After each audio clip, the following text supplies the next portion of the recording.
Hey guys, this is Casey Ferris. Thanks for checking out another one of my videos. Today we are talking about color grading Hero 5 footage shot in Protune with the flat settings and all of those fancy things.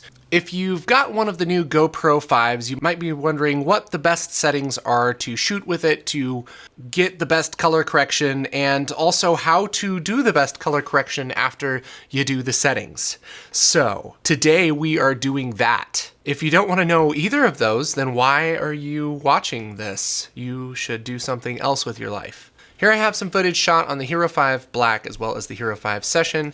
Pretty much shoot the same type of video. There's just a little bit more features with the Hero 5 Black. So this will apply to either of those cameras. And it also basically applies to any other GoPro that shoots Protune and has the same type of settings. It's all pretty similar, but we're gonna learn some fast, fancy ways to grade GoPro footage today. So the first thing you want to do is make sure that you have your GoPro set up right, you have the right settings, and for specifics, I'd refer you to this video, which is on our Fangs Film Gear channel. This goes through a few different settings, but the important ones are you want your Protune on, your white balance, don't set it to auto, set it to basically anything except for auto. I would recommend setting it to native because it does the least amount of messing with the colors inside of the camera, so you can have a little bit more freedom in post. GoPro color, make sure to have that flat and turn your sharpness down to low. And everything else is pretty much up to you. But definitely Protune in flat, in some type of constant white balance, whether that's 5500 Kelvin, 3200 Kelvin, or native. So let's get down to doing some grading of our GoPro footage. You can color grade in any program, anything that actually has color controls. I'm working in the new Premiere Pro 2017, but the basic concepts are the same. So what we're gonna try and do is you want good contrast, good saturation, good exposure, and good white balance. Hopefully if you shot it right, you have decent white balance. If you don't, there are some tools to change that here. Maybe that's something we can go over in another video. If you guys are struggling with white balance, definitely tell me and we'll do a tutorial on that. What I like to do is use the Lumetri color panel, and I start out with the blacks. And what you want to do is try and find something that's black in your footage. And this particular shot doesn't have anything that's probably going to be black, but I am going to bring it down just a little bit because I do want the image to have some good contrast.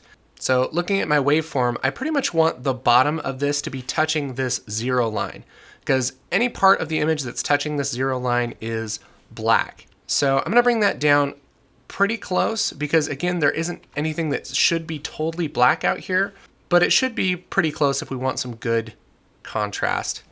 Next thing I'm gonna do is work on my whites and bring that down a little bit and see if I have some more data in the brighter parts of the image. And it looks like I do have some, and I can tell by how things are being squished in my scope right here.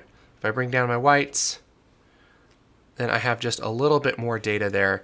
Some of this is blown out and there's not much we can do about it, but that's pretty decent contrast. I'm also gonna bring up my saturation, and with Protune, it's very desaturated, so you're gonna have to saturate it quite a bit. So somewhere in there is pretty good. I might switch over to my vector scope just to make sure there isn't anything too crazy. I can also take this opportunity to maybe play with my white balance and see if I can make it look a little better. One thing I might try and do is just grab my eyedropper here and drop some of the clouds and see if it looks better. What that's gonna do is just change my temperature and tint sliders a little bit to see if it can make this look a little nicer. And I think I do like it a little bit cooler. I might just split the difference a little bit and just bring this back, not to -4, but maybe -2 or so. Now I have a pretty nice shot with good contrast, good saturation, good exposure.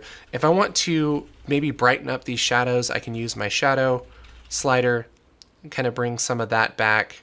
I can take down my highlights and maybe get a little bit more detail in the clouds, but you bring them down too much and the footage starts to look a little bit flat. So you want to just be careful with that.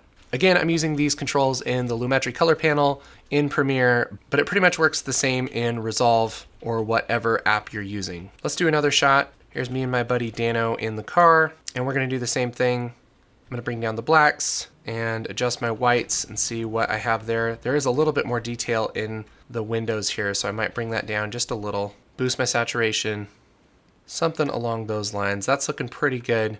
I wanna make sure my white balance is good, which I think it looks pretty good here. I might just maybe take it a little bit more towards the green in the tint. Maybe warm it up just a little bit, just to give it a little bit of nice warmth there. And that's a pretty good grade. Here it is off and on. There's the difference between our two shots, ungraded and graded. So that's pretty much how you grade those yourself. You can also use a LUT, and I like to put LUTs in the Creative tab under Look. If you click this and hit Browse, you can browse to any LUT that you have. I'm going to be using a LUT from our Apex pack from Ground Control, and this is just a basic go from ungraded to nice looking footage LUT. It's called the Apex Protune to 709 LUT, and it's just a fast way to get a basic grade on your footage. And what's cool is once I put this LUT on, I can go back to basic correction and I can adjust my image before it hits the LUT. And so this footage is coming through a little bit pink, and so I'm gonna tint it just green a little bit to take that out, and I can adjust my temperature under that LUT and adjust how the LUT handles the footage. Maybe I think these blacks are a little bit too much. I can bring the blacks up. And I don't have to adjust this that much under the LUT because the LUT is kind of amplifying the changes that I make. So if I take the LUT off of this footage, these are the changes that I'm making to the footage under the LUT. It's very, very subtle. But when you put the LUT on, you can see a much bigger difference. So let's try one of these other shots with a LUT. I'm just gonna delete this Lumetri color and throw the LUT on here. There we are, we have a nice shot, and we can adjust, maybe bring our blacks up a little bit, bring our shadows up a little, and bring our saturation down to tune our LUT for our shot. So you can definitely grade things yourself, but it goes a lot faster and there's a lot less messing around with things when you have a LUT to start off with. Again, this shot, I can just browse, hit my LUT, and adjust under the LUT if I need to.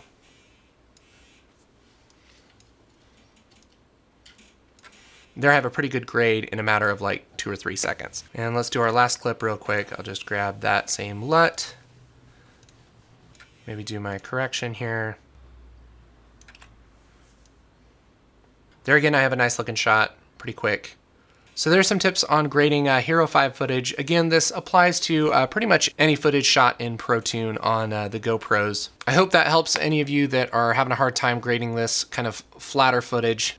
If you have any questions or comments, leave them in the comments below. If you like this video, hit like, and if you want more color grading and post-production tutorials, make sure to hit that subscribe button here on the YouTubes. Once again, my name is Casey Ferris. Thanks for watching.